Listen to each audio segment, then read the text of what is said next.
మరి పల్లెటూరులోకి వచ్చేసరికి ఎంపీడీఓల ఆధ్వర్యంలో ఉన్నాయి. వర్క్ అయితేనే డిపార్ట్మెంట్ వారు చేయించుకుంటున్నారు. మరి జీతం వచ్చేసరికి అక్కడికి వెళ్తున్నాం.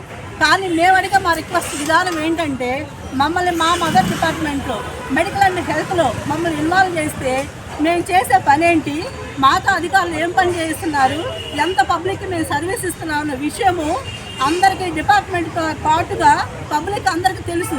కానీ మేము 2 డిపార్ట్మెంట్లు మిలిటరీ ఉన్నాం కాబట్టి అవతల ఉన్న డిపార్ట్మెంట్కి మేమేం పని చేయట్లేదని అధికారులు మంచి గొప్ప అభిప్రాయంతో ఉన్నారు. కాబట్టి ఇటువంటి అభిప్రాయం నుంచి మేము బయటికి రావాలి అంటే మేమేం చేయాలి, మమ్మల్ని ఏం చేయాలని మేము అడుగుతున్నామంటే మా మదర్ డిపార్ట్మెంట్లో అంటే మెడికల్ అండ్ హెల్త్లో మమ్మల్ని మిలితం చేయాలని మరి మేము అర్థిస్తున్నాం. దాంతోపాటుగా మాకు టైమింగ్స్ కూడా ఒక టైమింగ్స్ అంటూ ఏం లేవు. ఏ టైం పడితే ఆ టైం ఆ టైంకి వెళ్తున్నాం. ఆ టైమింగ్స్ కూడా మాకు ఇవ్వాలి. ఆ టైమింగ్స్ కూడా మాకు ఇవ్వాలి. పబ్లిక్ హాలిడేస్ ఉన్నాయి. పబ్లిక్ హాలిడేస్లో అసలు పబ్లిక్ హాలిడేసే లేవు మాకు. అసలు ఒక పండగ వచ్చినా, ఒక పబ్బం వచ్చినా, ఏమొచ్చినా కూడా మీరు పని చేయాల్సిందే. మీరు పని చేయకపోతే మీకు మెమోలు ఇస్తాం, సోకాల్స్ నోటీసులు ఇస్తాం అని మమ్మల్ని అసలు ఎట్లా భయపడుతున్నారు. పైగా మెంటల్ టెన్షన్తో మేము బాధపడిపోతున్నాం.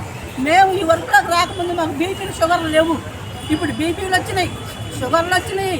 మరి కంటి చూపు కూడా మందకించిపోయింది. ఈ వేపులు కొట్టి కొట్టి కొట్టి కంటి చూపు కూడా పోయింది. చాలామంది కూడా వచ్చిందంటే థైరాయిడ్ వచ్చేసి ఇంత లావు అయిపోయాం. ఎందుకు అంటే సరే హెల్త్ అని మేము వెళ్తున్నాం కానీ మాకే హెల్త్ లేదు. పబ్లిక్ మేము వెళ్ళి చెప్పే విషయం ఏంటంటే ఇది తినండి, అది తినండి, రెస్ట్ తీసుకోండి, మీరు ఎలా ఉంటే అలా ఉంటారని వాళ్ళకి చెప్పడానికే మా హెల్త్ అంతా సరిపోతుంది. కానీ మేము తిని రెస్ట్ తీసుకోవడానికి మాకు అసలు హెల్తే లేదు. కాబట్టి మేము రిక్వెస్ట్గా మా బాధలని, మా పరిహారాన్ని, మాకు ఏవైతే కావాలని రిక్వెస్ట్ మేము అడుగుతున్నాము. ఎవరి విషయాన్ని తప్పుగా మీరు ఆలోచించవద్దు. మా భారాన్ని ఒకసారి మీ ముందుకు వచ్చి చెప్తే మేము చేసే పని మీకు తెలుస్తుందనే మేము రిక్వెస్ట్ చేస్తున్నాం.